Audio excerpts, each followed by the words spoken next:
Hi all, I am talking to you today about the cyanotype project. Now there's several parts to doing this successfully, and I'll walk you through each part individually.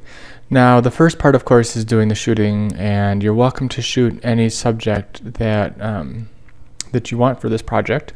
We are going to require a number of prints, and you can check out the specifications for that on the website. Now, generally speaking, images that are going to work well for a cyanotype are the same kind of images that work well in black and white. Now, you've probably not really done a lot of experimenting with this, but basically, high contrast seems to work well, and just understand that some images work well in color, and some work well in black and white. Some can do well in either. Either way, the way that you edit it can change the way that the image is going to be successful. Anyways, I'm going to show you how to start this process, assuming you've already taken your pictures, starting from importing in Lightroom. Now, I'm using Lightroom version 4 here, but the basics are going to apply for Lightroom 3, which is the version that's in the Mac lab that you have access to. Now, the best thing for you to do is to copy your images onto an external hard drive and use your external hard drive in order to store all of the images in your catalog. If you just keep them on the flash drive, then you're going to end up losing your images, because eventually those will get written over, and especially if you're using a school's using a school camera for that. Copying them onto the desktop will work out okay, but then you'll be limited to only using that computer in the Mac lab for editing all of your images. Now, if you use a PC, you're actually not going to be able to use a portable hard drive that's formatted on a PC unless you use a very specific formatting. That's really kind of beyond the scope of the class, but if you have any questions with that, you're welcome to email me, and or post a question in Angel, and I'll write down the specific formatting requirements that you need. The other thing that you can use is a flash drive, and a flash drive will work just fine between the computers in the Mac lab and a PC. Of course, if you have Lightroom and or Photoshop on your own computers, then that's going to be a good way to go. And even if you are just a hobby shooter and you don't have any aspirations for doing anything seriously with photography, I'd still encourage you to consider buying Lightroom. The student version is $79, I believe, and it's a very, very powerful program. The editing tools are very easy to use with just a little bit of practice, and probably most importantly for you is it has a library mode, which allows you to catalog all your images. So every time you import, you're going to be able to go back and easily find the images, not only based on the date that you've imported them, but as I'll show you, adding in keywords will allow you to go back and search for those keywords. So if you know that say you photographed a person and you put in that person's name, you can always search by that person's name. If you put in a keyword, like say you were at an event, somebody's birthday party, you could put down birthday party, and you could search by birthday and party, and all of those things will allow you to very quickly go back and find the images that you want. The develop module will allow you to tweak your images and make them look as good as possible. The map is going to have pretty limited use for you, but if you have a GPS enabled camera, which obviously if you have a smartphone, that's going to be qualified, it's going to allow you to search by GPS coordinates. Some cameras will allow you to get an external GPS device that you can embed GPS coordinates when you shoot. Otherwise, you can add in the coordinates afterwards, after the fact, and by address, and that would allow you to do it. So say you were shooting some at home and you knew that you were shooting at home, you could look those up pretty easily, but there's other ways to do it, and so kind of a limited use here with the map. Book, you can always export these to a Blurb book. Blurb has very nice high quality books that you can purchase, and that's a great way to do little photo projects. For example, if you were going on a vacation to Europe or something like that, and you wanted to put all of those images together in a nice little book, makes it very quick and easy. Slideshow, showing those off to people, printing, obviously. I'm pretty sure you figure that one out. And web will allow you to make either Flash or HTML galleries. That's just a very quick overview of what you can do here. It's a very powerful program, and especially for the student version price of $79, which is a full version of the program, you really are hard pressed to go wrong. So anyways, I went out this morning and did a little bit of shooting, and here I'll show you how to import it. So you need to be in library mode in order to see this import button, but even if you're in a different mode, here we'll go over to develop quick, you can still do file and then import. Now if you have a version earlier than 4, it's not going to have video included here, but the same basics are going to apply. It'll pop up with a new window. Now depending on the computer and how it's set up, this may pop up automatically if you insert a image card, but it may not. It just depends. So anyways, this morning I was out shooting for my it all comes out in the wash. Basically the rivers here in Tucson are dry most of the year, but when we get the monsoon rains, then all sorts of garbage gets put into these rivers, dry river beds, and this is a series basically about pollution. So anyways, I've already copied these to a hard drive and selected it. Now because they've never been imported before, you can see they're automatically checked, and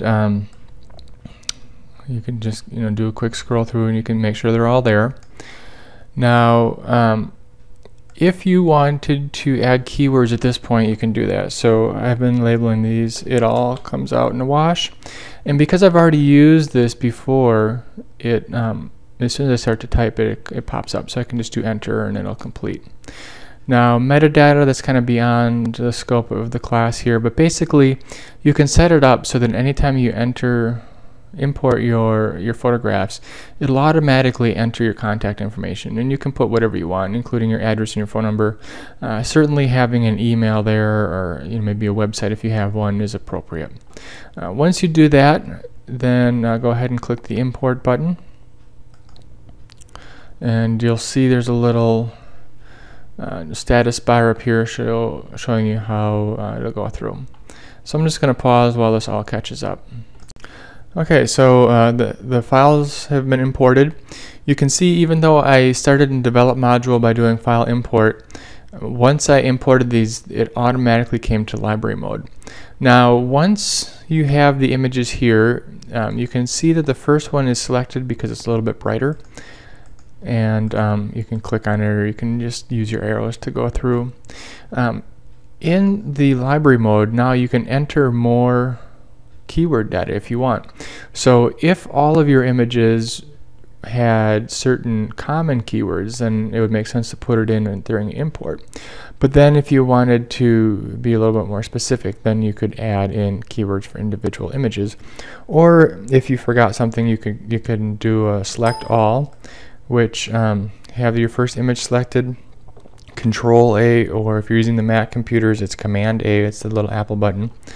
And then you can see they're all selected, and so then I can add in additional information. So I was at the Rito River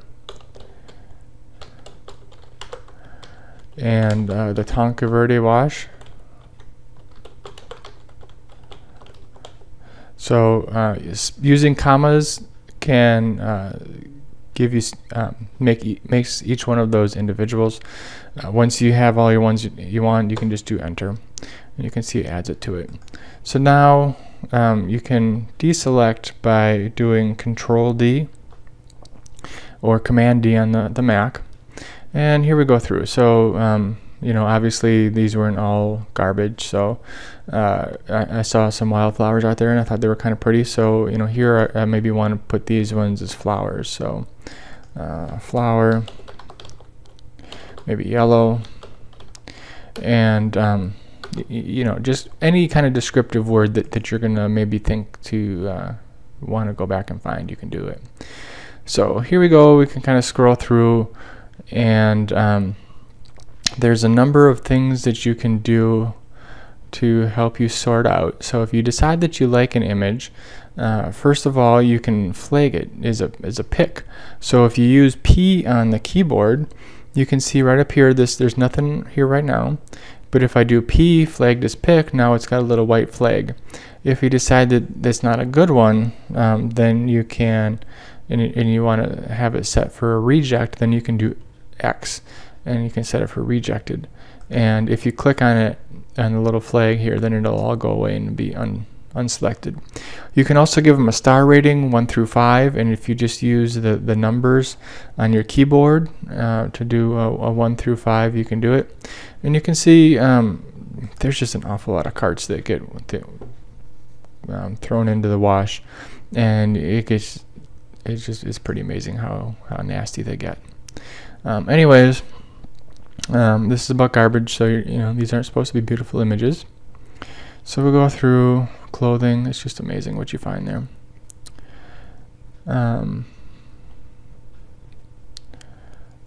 Let's do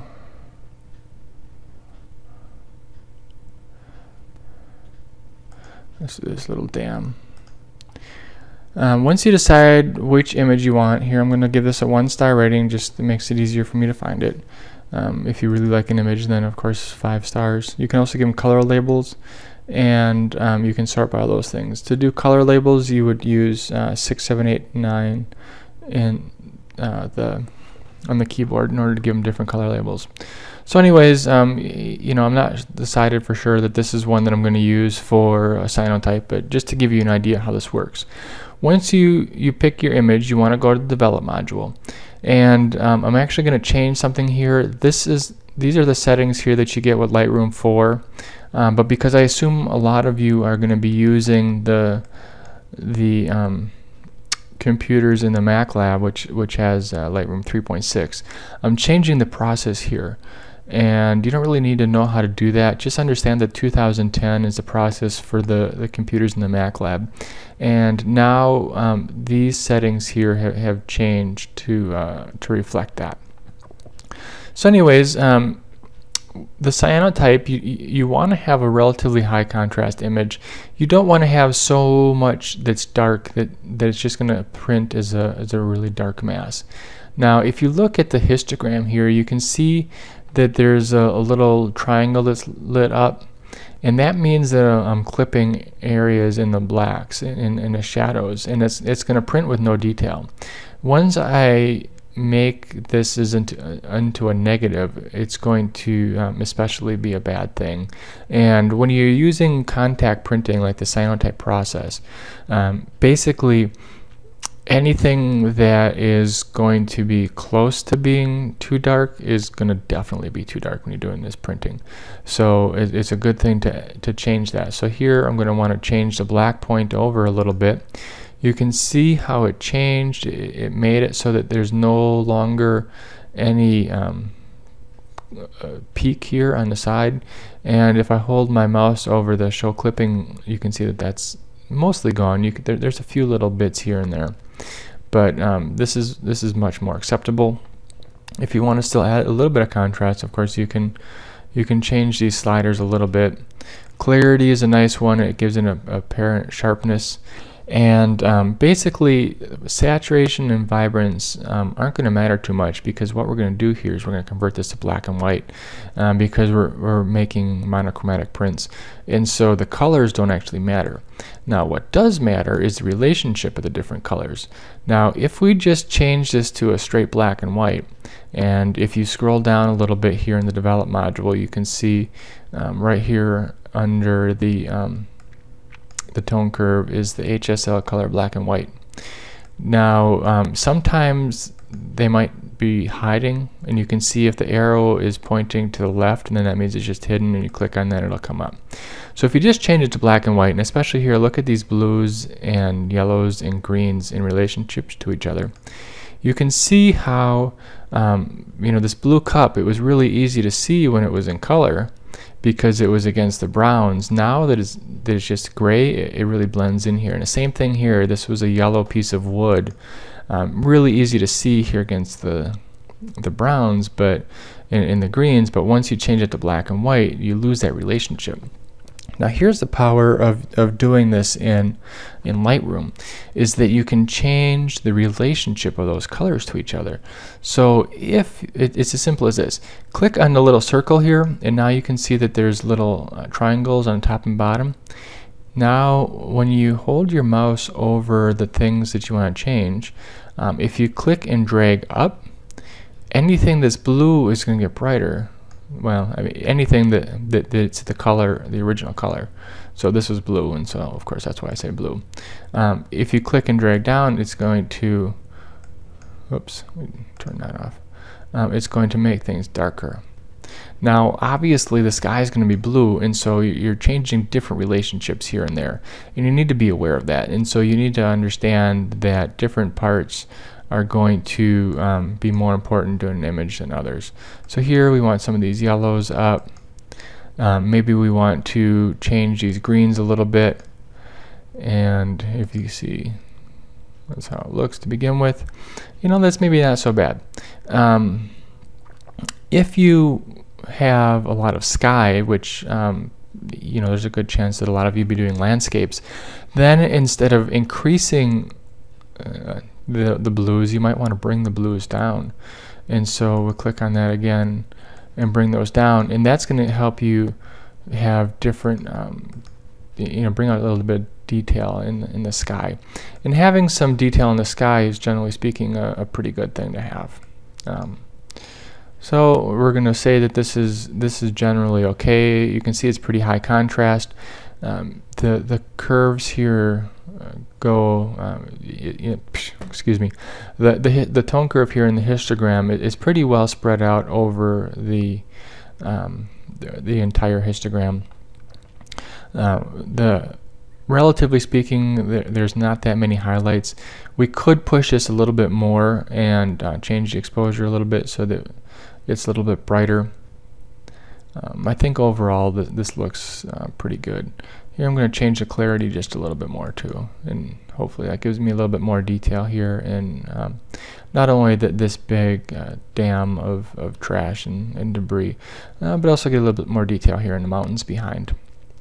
So once you get to this point, the next step is really to bring it into Photoshop. Now, I assume most of you don't have Photoshop on your own home computers, and so I definitely recommend that you go to the Mac Lab and use the computers there, because they'll have both Lightroom and Photoshop. Now, while I really recommend Lightroom as a good product for anybody who has even a casual interest in photography, Photoshop, on the other hand, I'd say is really more for the serious and advanced users. First of all, it's a much more expensive program, and I'm not sure what the student price is, but the full price is a $700 program. So obviously that's beyond the range of what most people want. I think the student version is somewhere $250 or $300, but of course you can check the Adobe website for that information. If you want to buy either of these programs, then I'll show you how to do that. So in order to purchase the Adobe software, either Lightroom or Photoshop, go to adobe.com, look for your different tools here. Under product, go to Photoshop, and Lightroom is actually called Photoshop Lightroom, and so that's how you get to it through the product's Photoshop. So you can see that you click on it. You can download these things for a 30-day free trial, and that's true for all of the Adobe software. So basically you can click on the buy. You can also click on try for the 30-day free trial, but click on the student teacher pricing, and you can see $79 for the student and teacher for Lightroom. You might also consider the CS6. This is the Photoshop. So here you can see the student and teacher edition for Photoshop is $250. Considerably more money. Anyways, you go through the process. I'm sure you've ordered things online before. So I'm going to stop this video here. The next step is going to be bringing things over into Photoshop, and I will do that in the next video.